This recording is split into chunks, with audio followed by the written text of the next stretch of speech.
हैदराबाद से मुंतखब भाई से आपके जरिए हम कलाम हूं। मैं कुछ बातें रखना चाहूंगा। सर, मैं सिर्फ सिंपल एक बात बता दी जाए कि जो हमाद अजहर साहब ने बताया कि ये होवेगा, वो कैसे होवेगा? आप मुझे ये बताएं कि 8% पाकिस्तानी टैक्स भरते हैं, ये कहते हैं कि ये एडजस्टेबल है, और 90% पाकिस्तानी मोबाइल फोन इस्तेमाल करते हैं कि जो मोबाइल के कार्ड खरीदेगा वो 90% पाकिस्तानियों को कैसे पैसा एडजस्टेबल होवेगा? और सर, मुझे एक बात बताई जाए कि आप जो दवाओं के खाम पाउडर पर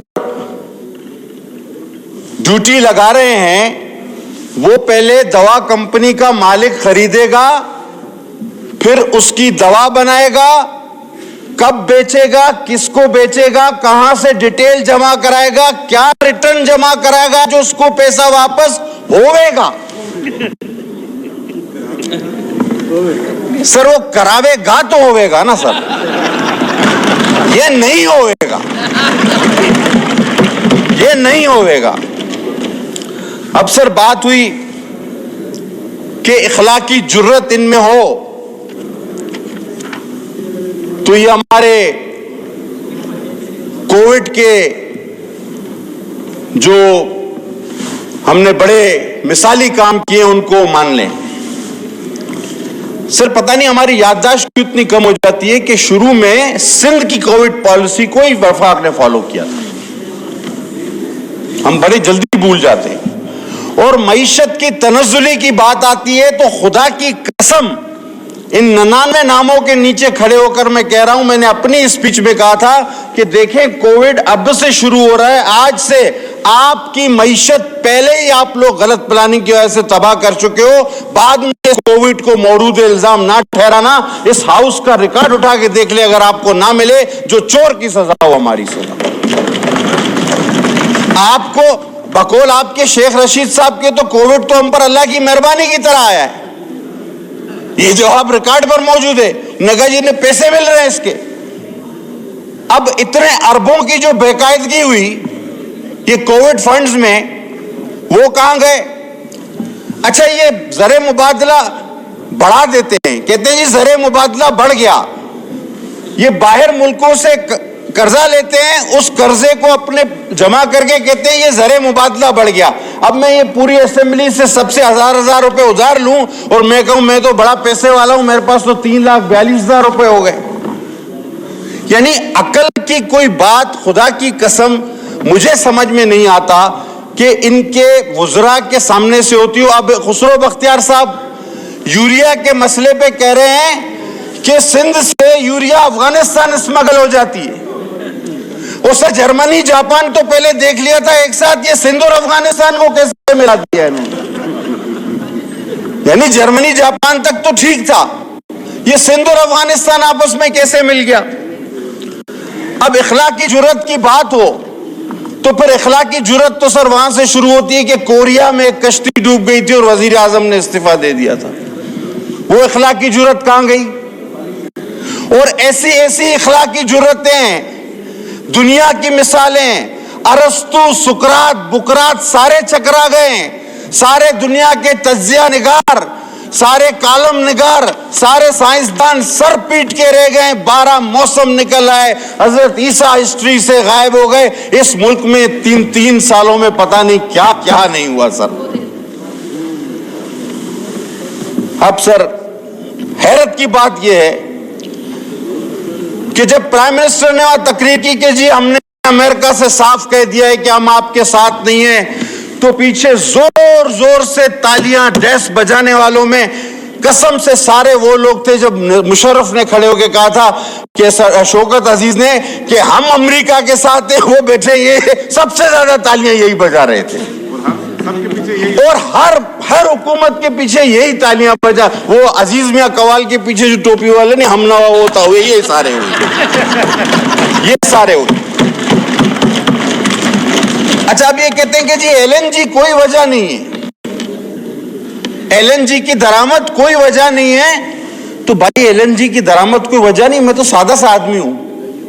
कराची में, मेरे हल्के में, हम सबके कराची वालों के हल्के में, मलिर कोई भी सारे जिले उठा के दे, सर चाय का कप आप नहीं बना सकते। आखिर पहले भी गैस की कमी होती रही, कमी ज्यादती, लेकिन एकदम से गैस का गायब हो जाना, एलएनजी भी इसकी वजह नहीं है, तो फिर हुकूमत की नाअहली तो इसकी वजह है ना, या नहीं है? अब आप ये कहते हैं हर जगह दुनिया में महंगाई हुई। सर मैं इत्तेफाक से 10-12 दिन एक जाती नोयत के दौरे पे था, वहां पर सर, वो तो खैर बहुत ज्यादा तरक्की याफ्ता मुल्क है, महंगाई वहां भी हुई है, लेकिन वहां कम से कम वेजेस एक मजदूर के, अनस्किल्ड मजदूर के रोज के 20,000 रुपए, रोज के 20,000 रुपए। और कोविड की वजह से वो क्योंकि आधे मजदूर काम पे बुलाते हैं तो आधों को घर बैठे पैसे देते हैं, तो ये महंगाई तो आलमी सतह पे हमें एक साथ लेकर करवाते हैं, लेकिन गुर्बत की बात जब आती है, तनख्वाहों की बात जब आती है, तो ये कहते हैं नहीं उसमें पाकिस्तान अलग है। अब जैसे मेरी बहन ने तकरीर की, उन्होंने जो तरक्की की रफ्तार बताई, तो सर उस हिसाब से तो पाकिस्तान को आईएमएफ को कर्जा देना चाहिए था। ये हम क्यों कर्जा ले रहे हैं, ये तो मेरे समझ में बात नहीं आई। बात तो सही है। और फिर ये कहते हैं कि कोविड जो है, और कहते हैं कोविड ने, देखिए हमने इतना जबरदस्त काम किया कि कोविड ने पाकिस्तान पर कोई असर नहीं डाला, और फिर कहते हैं कोविड की वजह से महंगाई हो गई। यार पहली वाली बात सही है या आपकी दूसरी वाली बात सही है? अगर असर नहीं पड़ा तो महंगाई क्यों हो गई? और अगर आपने कोविड पे अच्छी पॉलिसी बनाई तो फिर महंगाई नहीं होनी चाहिए थी। यानी एक ही सांस में दो जुमले, एक सच्चा एक झूठा। कौन सा सच्चा और कौन सा सच्चा और कौन सा झूठा? अच्छा सर, पेट्रोल वाकई पीपुल्स पार्टी के दौर में एक बुलंद तरीन सतह पर था, लेकिन हमने सब्सिडी दी, हमने अवाम की जेबों पे डाका नहीं डाला। आपको आज तमाम लोगों के ये अकाउंट्स नजर आ रहे हैं ना, फालूदे वाला, और ये बार बार जिक्र होता है, ये जो फॉरेन फंडिंग में क्लर्कों के अकाउंट से पैसे निकले चपरासियों के, इसका हिसाब कौन देगा भाई? यहां तो अल्लाह बचाए मेरे अजीज दोस्त बैठे हुए हैं 2-4, वरना तो मैं कहूंगा इंसानी कब्रिस्तान लग रहा है ये। कोई नहीं है, खामोशी है, एक हू का आलम है। तो मेरे कुछ बहुत ही मोअज़्ज़िज़ दोस्त बैठे हैं, वरना कोई है ही नहीं, सारे भागे हुए हैं। अच्छा सर, अगर आप इतनी तरक्की कर रहे हैं जितना मेरी बहन ने बताया, सर एक सादा सा सवाल है, मस्ती खान साहब भी बेटे में मुशर्रफ के दौर में थे उस जमाने में, तो देखिए भी चुप तो इन्होंने भी बहुत तालियां बजाई थी। तो आप इतनी तरक्की कर रहे हो और मुल्क में जो आदादो शुमार बताए गए, तो आप हर ज़मीनी इलेक्शन क्यों हार रहे हैं, ये भी बता दो भाई। अच्छा, फिर आपका जो सैंपल था KPK, उसका जो है वो दारुल खिलाफा पिशावर, जब अभी तक यौम तासीस पे मैं नहीं गया था तो मेरे दोनों हाथों में जग और गिलास थे, मैंने कहा यहां से दूध भर लूंगा, यहां से नहरे शहद भर लूंगा। मैं जब वहां गया यौम तासीस पे, मैंने कहा शाबाश है पिशावर के लोगों को, और उन्होंने कुछ ही दिन बाद बता दिया, बोला अल्लाह हाफिज जी बहुत हो गया ड्रामा, चलो। तो जब आपका 13 साल से जहां हुकूमत है आपकी, सॉरी 8 साल से, वहां आप दारुल खिलाफे का इलेक्शन हार जाते हैं और बातें करते हैं कि जी ये तरक्की हो गई और वो तरक्की हो गई। इस गवर्नमेंट में नौकरियां मिली है, बनी गाला में कुछ लोगों को नौकरियां मिली है। और हैरत की बात कि जो पाकिस्तानी गुर्बत, कारोबार बंद होने की वजह से यहां से, जिसको सिंधी में कहते हैं लड पदान, मतलब यहां से चले गए, सब कुछ छोड़ के वो कूच कर गए, उन्होंने वहां नौकरी कर ली, उन्होंने वहां छोटा मोटा बिजनेस कर लिया, ये ऐसे हुक्मरान हैं, खुदा की कसम उसका भी क्रेडिट लेते हैं, कहते देखो कितने लोग हमने बाहर भेज दिए। वो तो भाई बेरोजगारी की वजह से, मजबूरी की वजह से तंग आकर यहां से गए, ये उसका भी क्रेडिट लेते। और फिर आपने एक 150 मस्खरों की फौज रखी हुई है, और वो सर मुझे पता है, मैं आ रहा हूं उसी तरफ में, आई कैन अंडरस्टैंड। और सर ये 150 मस्खरों की जो एक फौज है, फौज ना बोलूं, 150 मस्खरे हैं, चलो 150 मस्खरे जो हैं वो हर वक्त एक ही बात करते रहते हैं कि सब कुछ सब कुछ अच्छा है, सब कुछ अच्छा है। मुझे मेंगल साहब कह रहे थे कि एक शख्स को अपनी गाय बेचनी थी, उसने एक बंदे को कहा यार ये नहीं बिकती है, बेच दो।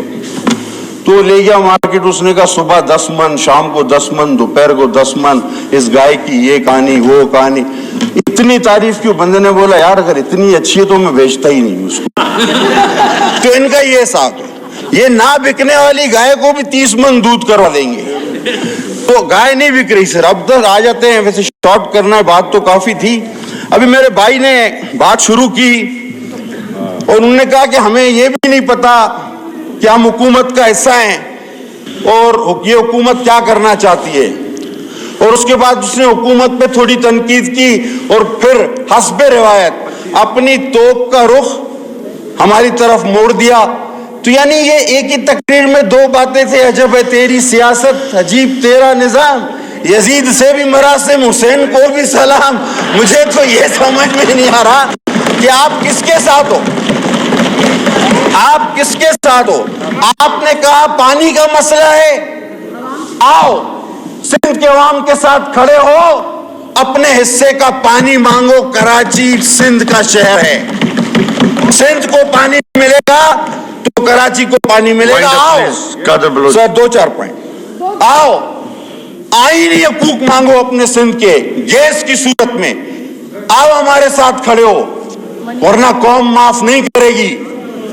आओ ये छोटी मोटी एक आध मिनिस्ट्री के लिए छोड़ दो, गैस नहीं जलती, डिप्टी तुम्हारे घर में भी गैस नहीं जलती, घर वाले पूछेंगे, भाभी पूछेगी तुमसे भी, लिहाजा निकलो इस हुकूमत से और गैस आईनी तौर पे इस गैस का हक हम लेकर रहेंगे इनसे। और सर हमारे पास जो लोकल गवर्नमेंट सिस्टम है, इसमें यार ये आप ही ने तो हमें समझाया था ये टाउन वाला, तो ये अभी क्यों मुकर गए हो? ये जो आप अभी मेरा अभी सॉरी सर वो डिप्टी बार बार मुझे देखता है। तो सर ये परवेज मुशर्रफ के जमाने में वो हमारे कमाल भाई जो हैं, ये उनको कहते थे टाउन होने चाहिए जिंदाबाद। और हम अगर डिसेंट्रलाइजेशन की तरफ जा रहे हैं और उसमें माली, इंतजामी और माशी तीनों पावर डिसेंट्रलाइज कर रहे हैं, तो आज ये उसके भी खिलाफ हैं। सियासी पावर भी हम उनको दे रहे हैं, तो ये उसके भी खिलाफ है। तो अच्छा अगर ये और ये बनाने से पहले, ये बिल बनाने से पहले हमने सबसे मुशावरत की, तहरीरी तौर पर उन्होंने हमें जो दिया हमने सब उसमें शामिल किया। और आखिरी बात सर, ये कहते हैं कि ऐसा कोई कानून नहीं बन सकता, ऐसा कोई ये नहीं हो सकता, ऐसा कोई वो नहीं हो सकता जो आईन के खिलाफ हो। सर इस असेंबली की अक्सरियत की वजह से, नाजायज फोन वाली अक्सरियत ने इन साथियों के साथ मिलके मेरे हिसाब से 50 से भी ज्यादा ऐसे कानून रोंदे हैं, पास नहीं किए, जो आईन के भी खिलाफ थे और शरीयत के भी खिलाफ थे बहुत सारे। यार उस वक्त ये कुछ नहीं बोले, लिहाजा आज आप बोल पड़े हैं। सर मैं कम बोलता हूं, मुझे नहीं बोलना चाहिए, लेकिन ये मिनी बजट, ये दूध पर भी टैक्स, ये डबल रोटी पर भी टैक्स, आटे पर भी टैक्स।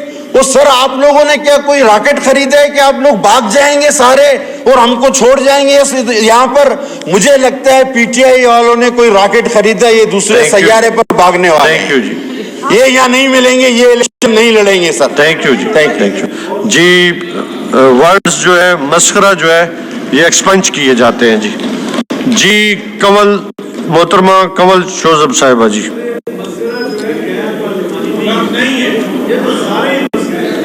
बिस्मिल्लाहिर्रहमानिर्रहीम। थैंक यू वेरी मच चमन साहब, और बड़ी मेहरबानी, आपने इतने खूबसूरत लफ्ज़ जिसकी अभी वकालत हो रही है उसको स्पंज कर दिया है। मेरे ख्याल में अपोजिशन इस लफ्ज़ से बहुत मोहब्बत रखती है, तो बड़ी सिफारिश हो रही है कि लफ्ज़ रखा पार्लियामेंट में इस्तेमाल होना चाहिए।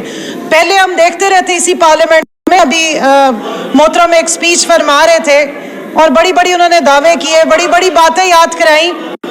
तो सर बड़ी अच्छी बात यह है कि इनसे बर्दाश्त नहीं होता। जी मंदोखेल साहब, जी मंदोखेल साहब, अजय नहीं करे जी कादर मंदोखेल साहब जी। करो मुझे स्पीच का मौका दे स्पीकर जी। साहब। मैं पॉइंट ऑर्डर के लिए सुबह से इस्लामाबाद इंटरनेशनल यूनिवर्सिटी में तुलबा के साथ ज्यादती हो रही है। मैं 2 दिन से चीख रहा हूँ, आप मुझे मौका ही नहीं दे रहे हो। जी कंवल शोजब